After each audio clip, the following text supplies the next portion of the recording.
باری اول در تاجیکستان.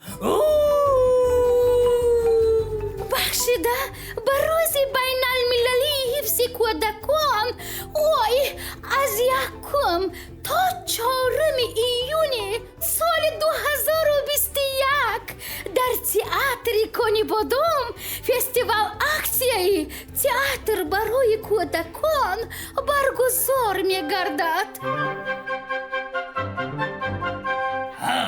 جشنواره مذکور در دایره فستیوال اکسی بیبی بینالی در تئاتر کنی بادام برگزار کرده می شود.